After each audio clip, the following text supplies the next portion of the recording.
Good morning, everyone. In last period, we have seen the translation of our chapter Koruka. Now, today we will do the exercise of this chapter. So, let's start our exercise. First question is pronounce the following words orally. So, you have to pronounce these words at home. Vaidashihi, Shrunoti, Hitbhuk, Rutbhuk, Anantaram, Swasthanam, Koruka. Question number 2. Answer the following questions based on the content of the lesson in Sanskrit. So, we have to answer these questions in Sanskrit. Let's see this exercise in our notebook. Okay, so first question is Pakshi Kim Vadati. Kim એટલે શું? Kim means what? What does bird says? उत्तर क्या आएगा?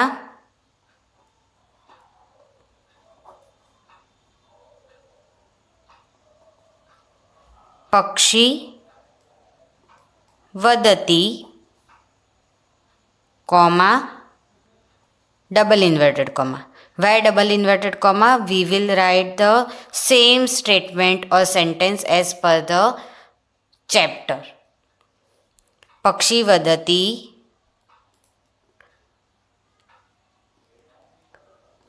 कोरुक अर्थात who is healthy. इति. इति शब्द कब प्रयुक्त होता है? जब हम वाक्य को पूर्ण करना चाहते हैं या समाप्त करना चाहते हैं. तो जहाँ पर वाक्य समाप्ति का कोई शब्द नहीं होता वहाँ पर हम इति लिख सकते हैं. पक्षी किम वदति? उत्तर पक्षी वदति कोरुक इति. सेकेंड क्वेश्चन पक्षी वने कुत्र उपविशति. कुत्र मीन्स वेर, वने मीन्स इन फॉरेस्ट, उपविशति sits. Where does bird sits in the forest? तो इसका उत्तर क्या आएगा?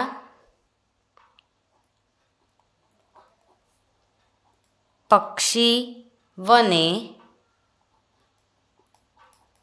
वृक्षे उपविशति. पूर्ण विराम. यहाँ हमें याद रखना है बाकी सब जैसे का वैसा लिखना है. सिर्फ कुत्र की जगह हम आंसर क्या लिखेंगे? वृक्ष. यहाँ पे वने है उसके साथ जो वर्ड आएगा वो है वृक्षे. पक्षी वने वृक्षे उपविशति. वृक्षस्य अधः कः अस्ति. अधः मीन्स बिलो, कः मीन्स हु, अस्ति वॉज देयर. वृक्षस्य अधः under tree. Who was there under the tree. तो यहाँ पर भी हम क्या करेंगे? ये बाकी सब सेम टू सेम हमें लिखना है. कह की जगह हमें आंसर लिखना है. तो हम क्या लिखेंगे? वृक्षस्य अधः who was there? Vaidarshi Vagbhat. Vaidarshi Vagbhat was there. So कह की जगह क्या आएगा? वैदर्षि वाग्भट. अगेन अस्ति, कॉपी फ्रॉम द क्वेश्चन.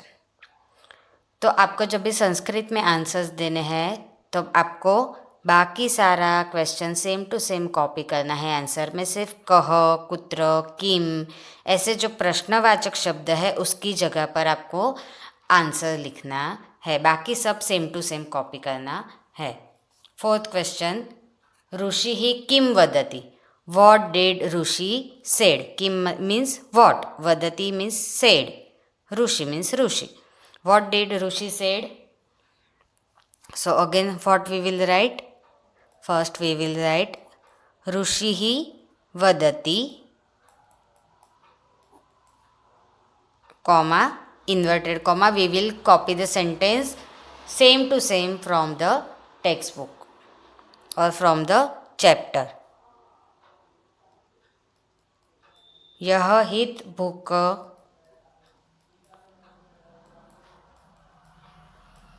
मित भूक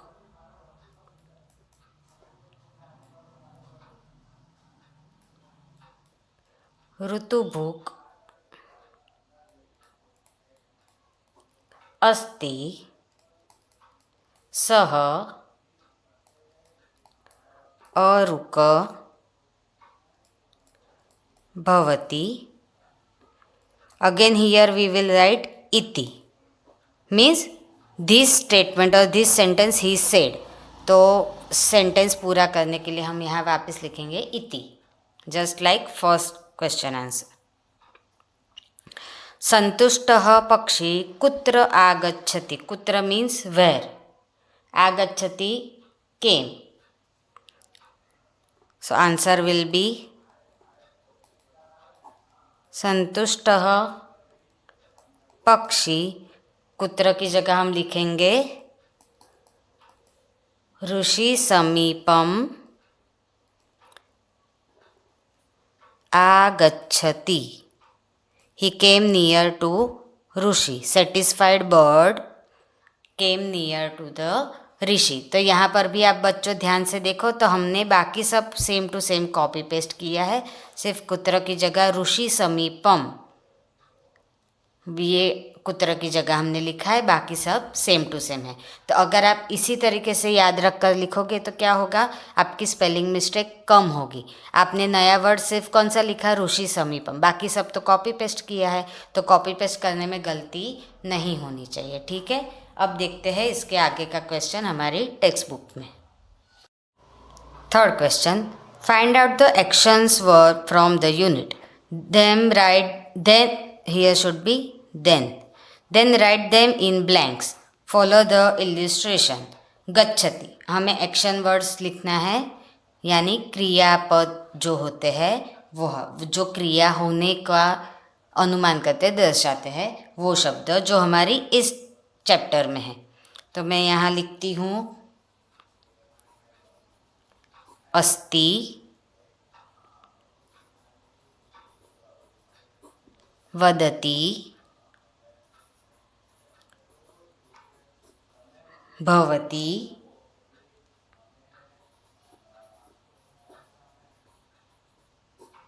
पृच्छति,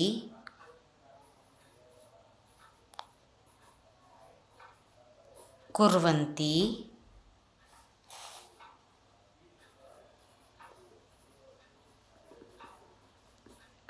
उपविशति,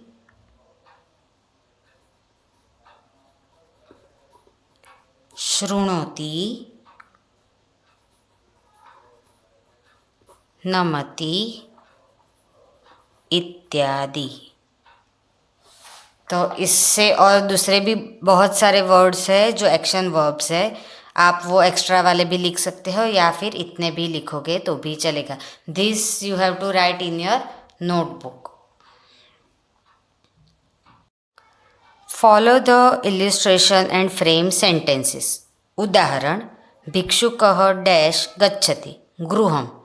भिक्षुकः गृहम गृहम गच्छति मीन्स भिक्षुक went from home to home. तो गृहम गृहम दो बार क्यों लिखा है, from one place to another place, ऐसा दिखाने के लिए एक ही शब्द का दो बार प्रयोग किया है. तो उसी तरह हमें फिल इन द ब्लैंक्स करने हैं. तो पहला है शृगालः डैश भ्रमति वनम. सो आंसर विल बी शृगालः वनम वनम भ्रमति. Now you can write vanam like this and vanam like this, both are correct. नृपः डैश गच्छति नगरम. So answer will be नगरम नगरम गच्छति, from one city to another city. नृप means राजा, king. गच्छति goes और went, king went from one city to another city. नगरम नगरम गच्छति. साधुः dash पश्यति तीर्थम. तीर्थम यानी तीर्थस्थल, पश्यति यानी देखना, सौ. साधु मीन्स साधु. और डिवोटी, तो हम तीर्थम तीर्थम ये ब्लैंक में क्या आएगा, Theertham tirtham, or else you can write like this, same as it is given in the blank. Tirtham, tirtham. Sadhuhu tirtham tirtham pashyati. Pakshi dash atati, dwaram. Answer will be dwaram, dwaram. Okay. Now next question. Question number 5. Follow the illustration and frame the sentences. उदाहरण, पक्षी dash गच्छति उपविशति च. च means I have already told you, च means and. First blank में आपको ये वाला जो वर्ड दिया है वो लिखना है, दूसरे ब्लैंक में ये वर्ड लिखना है. बट उसका इलिस्ट्रेशन कैसे दिया है? पक्षी वनम गच्छति वृक्षे उपविशति च. तो पहला जो शब्द है उसमें लगाना है और दूसरे शब्द में एक ही मात्रा लगानी है. ठीक है. तो छात्रः डैश गच्छति डैश उपविशति च शाला एंड आसनम. सो आंसर विल बी छात्रः शालां गच्छति आसने उपविशति च. इसका अर्थ क्या है? आसने मीन्स ऑन द बेंच और ऑन द प्लेस. शाला मीन्स इन. तो ये जो और एक ही मात्रा लगी है शब्द को, इससे जो शब्द का अर्थ होता है वो क्या होता है? एक इन के लिए है और एक ऑन के लिए है. अधिकारी डैश गच्छति डैश उपविशति च कार्यालयः एंड आसन्दः. आसन्दः मीन्स चेयर, कार्यालय मीन्स ऑफिस. अधिकारी कार्यालयम गच्छति.